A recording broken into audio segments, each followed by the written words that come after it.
আপনি জানেন সেলস মানে শুধু জিনিস বিক্রি না। এটা এক ধরনের সাইকোলজি, এক ধরনের গল্প বলা। একটা মানুষকে বিশ্বাস করানো যে সে যা খুঁজছে সেটা আপনার কাছেই আছে। আজ আমি আপনাকে একটা রিয়েল কেস স্টাডি বলবো যেটা হয়তো আপনাকে ভাবতে বাধ্য করবে। আপনি আসলে কিভাবে সেলটাকে দেখছেন।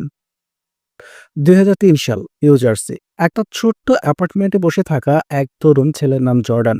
বয়স মাত্র ২২। সে একটা স্টার্টআপে জয়েন করেছে। হেলথ প্রোডাক্ট বিক্রি করে। ফোনে একটাই ডেস্ক, একটা ফোন আর সামনে একটা হলুদ নোটপ্যাড।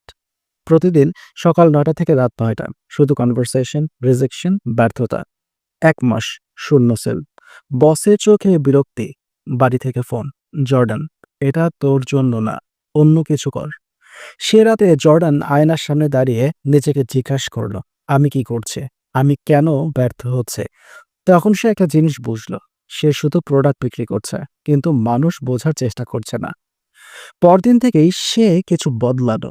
সে ফোন তুলেই বলতো না, hi, I am calling to tell you about. সে বলতো, hey, how are you feeling today. সে শুনতো, জিজ্ঞাসা করতো, আপনার দিনের সবচেয়ে কষ্টটা কখন হয়, কোন জিনিসটা আপনার বেশি সমস্যা করে। সে নোট নিত, লিখে রাখতো মানুষগুলোর কথা, তাদের অনুভব, তাদের প্রয়োজন। ৩ মাস পর সে কোম্পানির টপ সেলস পারফর্মার। ১ বছর পর নিজের কল সেন্টার খুলে ফেলল। সেখানে সে ছেলেমেয়েদের শেখাতো, তুমি প্রোডাক্ট না, মানুষ বিক্রি করো। মানে তার সমস্যা বুঝে তার জন্য সমাধান খোঁজো। এই গল্পটা আমি বললাম একটা জিনিস বোঝানোর জন্য। সেলস মানে কানেকশন, সেলস মানে কনফিডেন্স আর কনভারসেশন।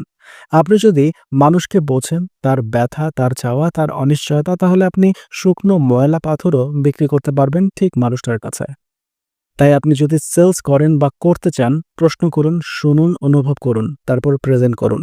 কারণ মানুষ কখনোই প্রোডাক্ট কেনে না, তারা কেনে ফিলিংস, তারা কেনে বিশ্বাস।